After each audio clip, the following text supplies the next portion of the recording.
Hello and welcome muli sa another episode ng Aling Oday's Kitchen. Gagawa tayo ngayon ng Lumpiang Shanghai. Itong Lumpiang Shanghai na ito ay version 2 ng aking recipe with sweet chili sauce. And here are the following ingredients.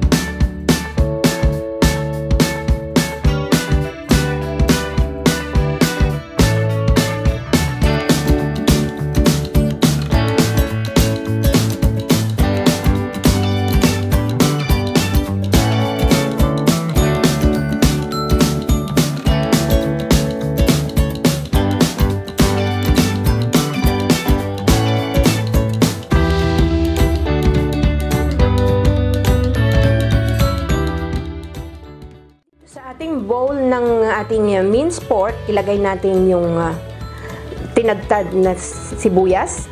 Isang malaking sibuyas yan. And then yung ating tinadtad na carrots. Kung meron kayong singkamas, pwede din gumamit ng singkamas. Yung ating celery.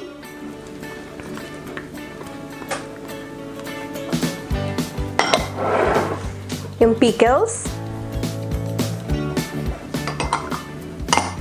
Egg,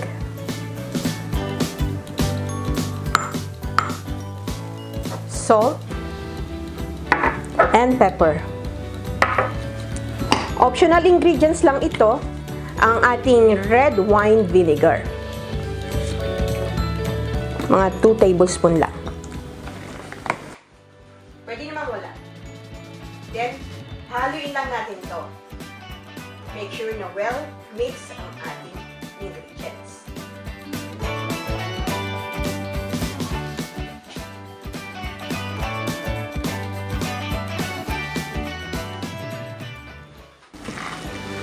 Yan, well mixed na yung ating lumpiang Shanghai.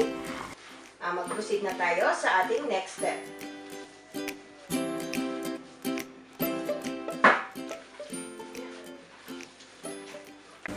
Ang ating first step, itong ating balat ng lumpia. So, paghiwa-hiwalayin lang natin. Ang gagamitin kong pangsil, egg wash. Para madikit siya. Lagyan ko lang yung dulo. Inside. Then, yung ating lumpia mixture, ilagay natin dito sa bandang dulo. Depende sa inyo kung gaano kalaki ang gusto nyong gawin.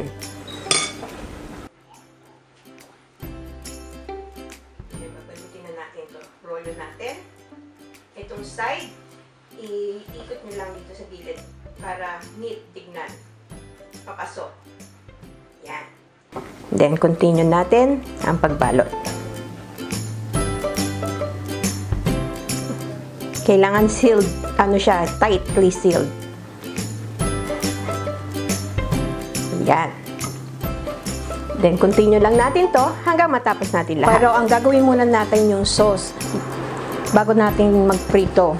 So, dito sa ating saucepan, nandito na yung water. So, ilagay natin yung ketchup,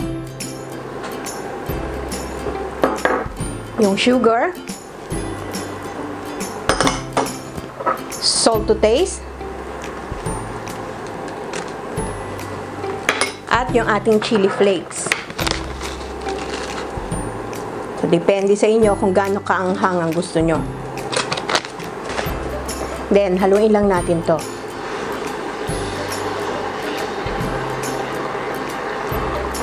Ayan, kumukulo na yung ating sauce at tunaw yan yung sugar. Pwede na natin i-add yung cornstarch na dinisolve sa water, dahan-dahan, and then at the same time, hinahalo natin para hindi magbubuo-buo. Yan. Yan, bigla na siyang lumapot. Pakuluin lang natin to for a minute, then pwede na ito. Okay, nagawa na natin yung sauce natin. Magpainit na tayo ng oil dito sa ating pan para sa pagpiprito ng ating lumpia. Kailangan deep fried. Ayan, mainit na yung ating mantika. Pwede na tayo magprito. Huwag nating punuin, siksikin.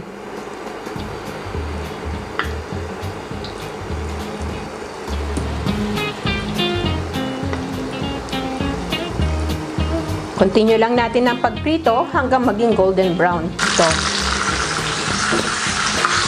Ayan, crispy golden brown na ang ating lumpia. Pwede na ito. I-strain ko lang yung excess oil sa ating strainer.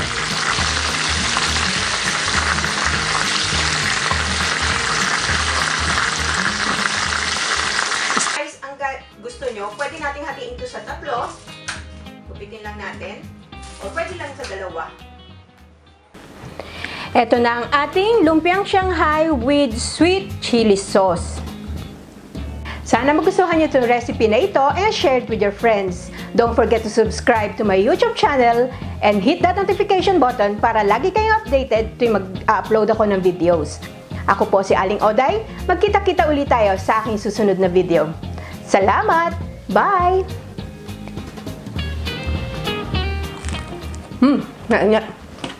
Please follow me on my Facebook page, Twitter, and Instagram.